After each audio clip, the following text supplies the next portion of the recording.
Oman की राजधानी Muscat में ईरान और अमेरिकी वरिष्ठ अधिकारियों के बीच बातचीत खत्म होने के कुछ घंटे बाद ही राष्ट्रपति डोनाल्ड ट्रंप ने एक एग्जीक्यूटिव ऑर्डर पर हस्ताक्षर किए।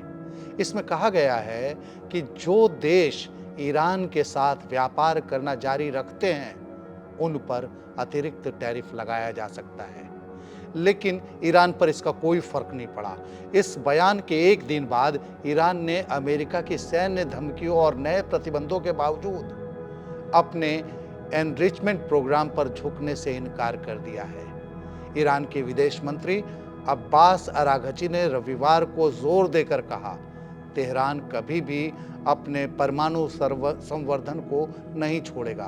तेहरान में एक पब्लिक फोरम में बोलते हुए अराघची ने कहा कि तेहरान अपने परमाणु नीति बदलने के लिए किसी दबाव में नहीं आएगा।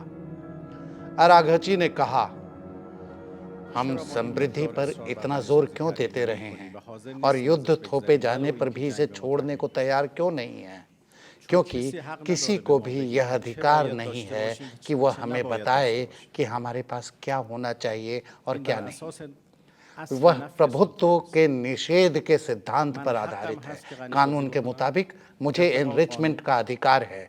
यह मुझे पर निर्भर करता है कि मैं इस अधिकार का इस्तेमाल करूं या नहीं। बरसों से यह कहा जाता रहा है कि आपको एनरिचमेंट का राइट नहीं है, जीरो एनरिचमेंट। क्यों? क्योंकि हम अमेरिका के दृष्टिकोण से चिंतित हैं। ठीक है, अगर आप चिंतित हैं तो हमें चिंताओं को दूर करने के लिए तैयार हैं। अगर कोई सवाल है तो हम जवाब देने के लिए तैयार हैं। अगर कोई भ्रम है तो हम उस भ्रम को दूर करने के लिए तैयार हैं। ठीक है, अगर आप चिंतित हैं तो हम चिंताओं को दूर करने के लिए तैयार हैं।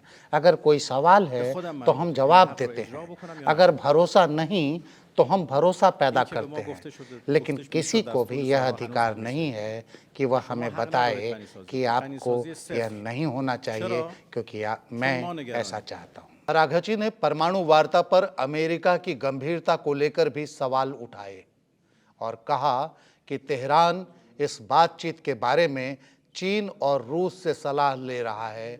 अराघची ने साफ किया कि एनरिचमेंट तेहरान के लिए नॉन नेगोशिएबल मुद्दा है। न्यूक्लियर एनरिचमेंट इम्पॉर्टेंट है, लेकिन इससे भी ज़्यादा इम्पॉर्टेंट ईरान का यह साबित करना है कि वह किसी के से ऑर्डर नहीं लेता, किसी का प्रभुत्व नहीं स्वीकारता। यदि ईरान के पीसफुल न्यूक्लियर प्रोग्राम के लक्ष्यों को लेकर कोई सवाल है या कोई भ्रम है तो हम जवाब देंगे। हम भ्रम दूर करेंगे और इसका एकमात्र तरीका है कूटनीति।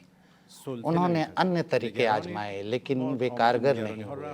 उन्होंने हम पर बमबारी की लेकिन हम मनमाफिक नतीजे उन्हें नहीं मिले। बमबारी से ज्ञान नष्ट नहीं किया जा सकता, टेक्नोलॉजी नष्ट नहीं की जा सकती। टेक्नोलॉजी और ज्ञान दोनों मौजूद हैं। अराघची ने ईरानी जनता, उनके अधिकार और उनके सम्मान को महत्वपूर्ण बताया। अराघची के मुताबिक अमेरिका समझ चुका है कि उनकी तमाम स्ट्रैटेजी नाकाम हो चुकी है, इसलिए बातचीत का कोई विकल्प हो ही नहीं सकता। अराघची ने कहा, बातचीत के अलावा विकल्प नहीं है। यही बात मैंने कुछ दिन पहले अमेरिकी टीमों से कही थी। बातचीत की मेज पर उनकी मौजूदगी भी इसी तर्क पर बेस्ड है, क्योंकि उन्होंने दूसरे तरीके आजमा लिए हैं। बातचीत तभी कामयाब होगी जब ईरानी जनता के अधिकारों को स्वीकार और सम्मान दिया जाएगा और हम अपने अधिकारों का प्रयोग कर सकेंगे। हम अपने अधिकारों की मान्यता नहीं चाहिए। हमारे अधिकार आधिकारिक हैं और अस्तित्व में हैं।